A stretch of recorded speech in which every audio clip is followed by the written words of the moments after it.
When Czechoslovakia separated into Czech Republic and Slovak Republic, I was quite young and had no idea what was going on. Then suddenly, they started teaching us slightly different geography at school. But apart from that and a few bitter remarks from some adults, that was all. What I do remember, though, is that almost all the textbooks we got in school were written in the time of Czechoslovakia and no one bothered to change them for up-to-date versions. So we were often asked to cross out Czechoslovakia from the text and write Czech Republic above it, or draw a thick line between Czech and Slovak republics in a map. That was during the first 9 years of school, at least. Otherwise, I think Czechs and Slovaks have still quite the brotherly relationship. For example, there is a huge amount of Slovak students in Czech universities, who later stay to work. My parents lived in Bosnia before the Yugoslavian War. They finished building their family home for them and my siblings who were babies back then in 1988 or 1989. And now imagine being forced to move away from your newly built life with 2 young children a year later. I was born in Austria in 1992 and I remember being poor as a child.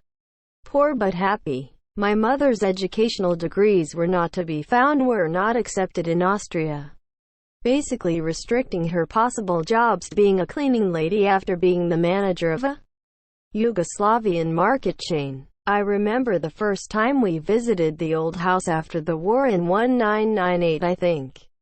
I remember seeing the house full of bullet holes. One corner of the house blown away by tank grenades. I remember finding my brother's old toys trampled into the dirt in the front yard. I remember my mother finding an old dress of hers in their former bedroom, hardened by the exposure to the elements. I vividly remember her sitting on the stairs in front of the main entrance, silently crying. My point is, it is often not so much about seeing your country break apart, but much rather about seeing the life, dreams and hopes you left behind rot like the old green velvet dress she loved so much. Sorry for mobile upload. Edit. Wow, I didn't expect this to gain so many upvotes. I guess a lot of people have had similar experiences in their own or their relatives' lives and/or can relate. Thanks a lot for the awards. I was born at the end of the Bosnian War, 1995. Following the breakup of Yugoslavia at CCA 1992. So I can't remember the breakup, but I remember the post-breakup, post-war years. Having very little money. The city, Sarajevo, was bombed to crap, and 95% of buildings either had bullet holes or were torn down. I remember watching German channels like Togo, and all the cool toys the German kids had, that you couldn't buy in my country at the time. My dad drove a Yugo 55, Google it. The bodywork on that car was full of shrapnel holes. He replaced the engine.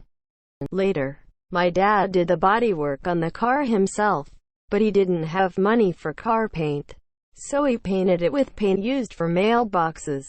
No supermarkets, only small stores and markets.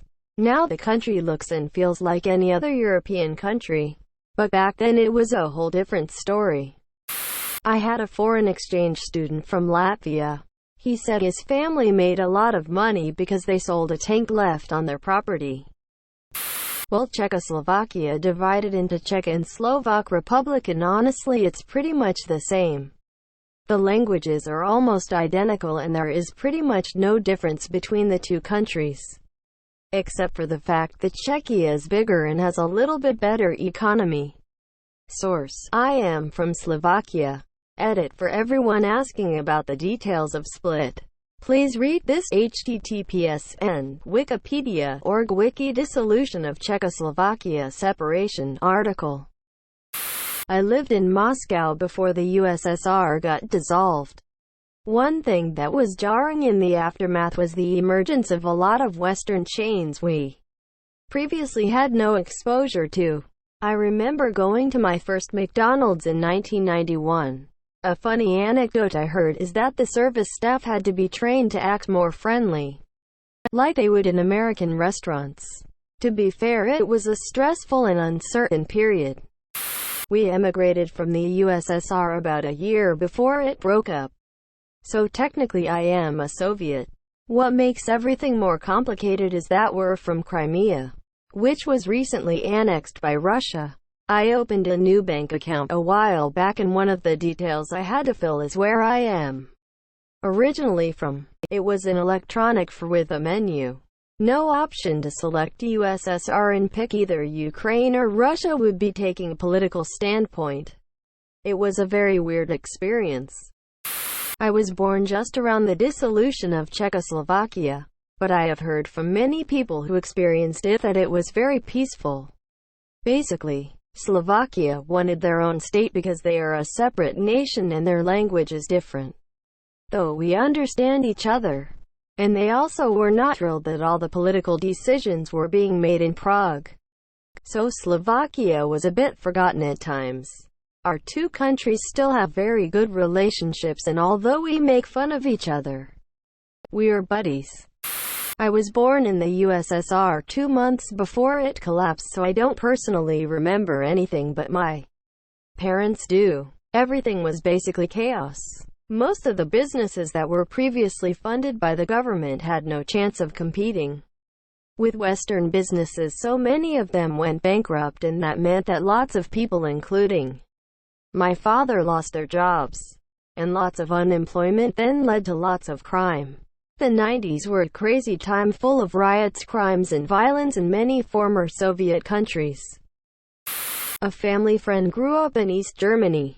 When she's had too much to drink, she gets very nostalgic about it and even sheds some tears. She is very defensive of East Germany and says that as a child it was amazing. Another family friend is from Czech Republic, and my boyfriend and his brother are from Slovakia. All born before the split. None of these guys seem to care. They say it's still just the same to them.